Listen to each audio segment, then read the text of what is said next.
All right, guys, school's out, kids are home. Now you're going crazy. Suddenly your living room's turned into a debate chamber. Oh, gosh. Do we go to Colorado or California?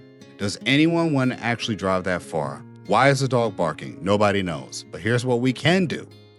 If you're trying to plan a perfect family road trip this summer, both these states are generally incredible. And please drop the hate on Cali, all right? And today we're going to break down exactly what makes each one special for your family so you can stop debating and start packing. Let's start with Colorado. And honestly, Colorado hits different when it comes to summer road trips. And yes, I said hits different. I might be 45, but I still got it. Trying to stay relevant, okay? My kids told me to say that.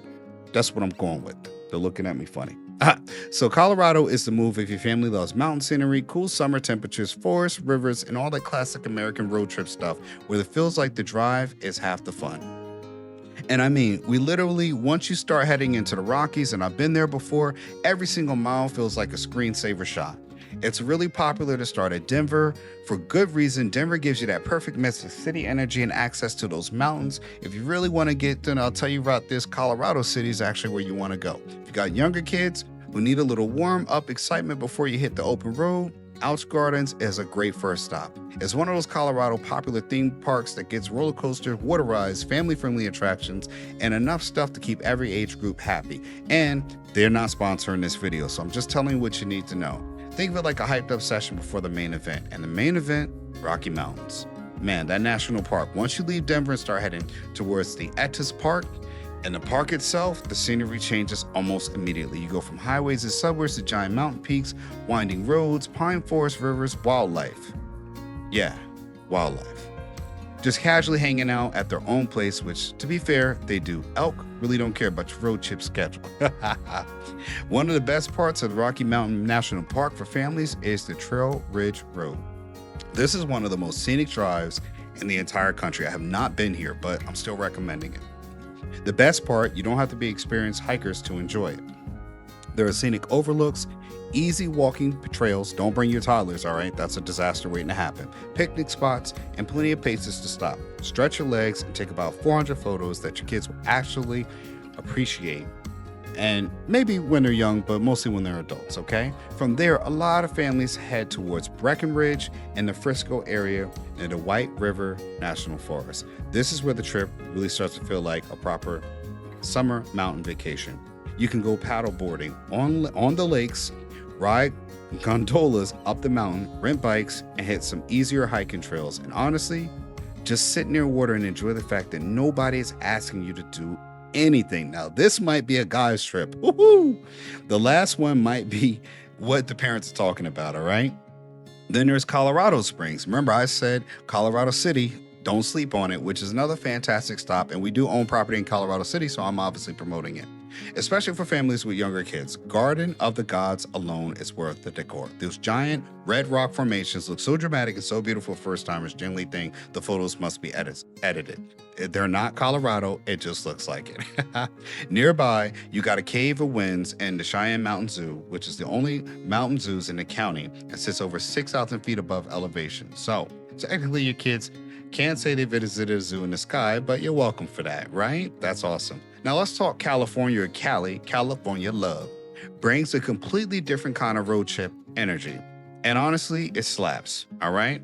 Now, if Colorado is forests and mountains and fresh air, Cali is one theme parks, beaches, ocean cliffs, giant trees, and the kind of ride that makes you feel like you packed 3 different vacations into one trip. It's not an exaggeration. And honestly, a lot of people hate on Cali, but have never been there. I've lived there, and it really, really is an awesome state.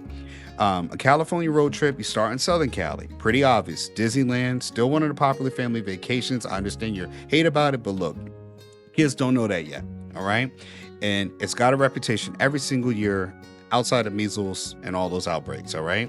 The energy is hard to explain. The kids who haven't even ride are already excited. Here's the thing. Southern California, especially where we have property on California City, and that's maybe why you should buy, it's going to make easily a stacked family trip that stops close together, all right? A lot of families pair Disneyland with Legoland, California, down in Carlsbad and San Diego Zoo, which is generally one of the best zoos in the world. Younger kids love the combination because every stop feels totally different from the next one. And here's where California really surprises. Once you get out of the start heading north out of Southern California, which I lived in Northern California, the scenery transforms completely. And you kind of feel like 1 minute you're moving from a theme park and now you're driving through some of the most dramatic landscapes in the country.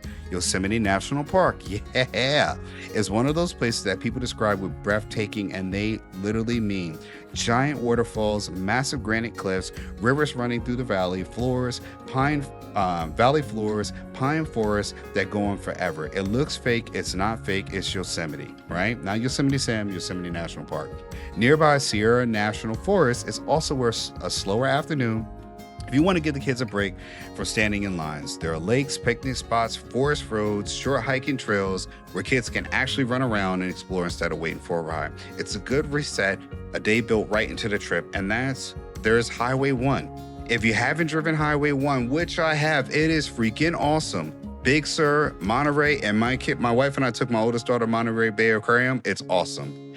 Santa Cruz, and it honestly needs to go on the list. One side, you got the Pacific Ocean. On the other side, you got giants, cliffs, forests, and little roadside stops. Listen, this is about vacation with your family. Drop your politics, okay? Santa Cruz Beach Boardwalk gives a fun coastal amusement park vibe that completely differs from Southern California theme parks. It's beachy, laid back, and honestly a great way to close out California's stretch of the trip.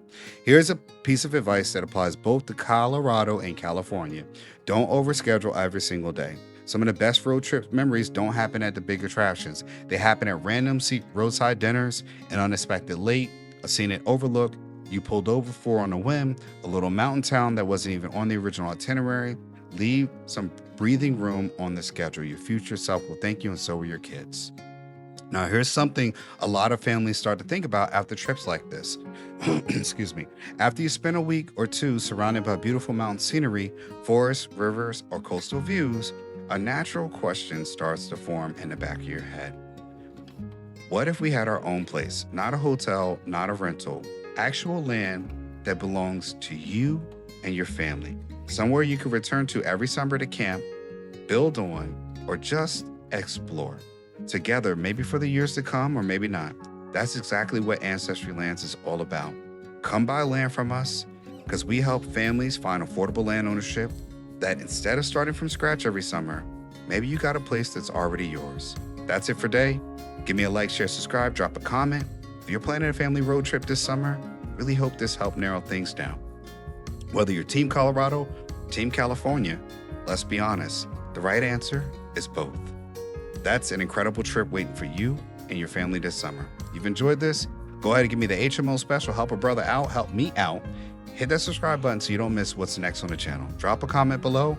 And if you're a mountainous person or beach person, I generally want to know. I read every single comment, and I'll see you in the next one. Most people don't need motivation, they need better information. Owning land, growing food, and becoming more self-reliant often sound complicated, mostly because they're rarely explained clearly. Ancestry Lands focuses on the practical side of independence by talking about what land ownership actually costs, what works in real backyards and small parcels. Because independence means getting freedom and security, and land just happens to do both. If you prefer planning over panic, subscribe to Ancestry Lands for information you can actually use.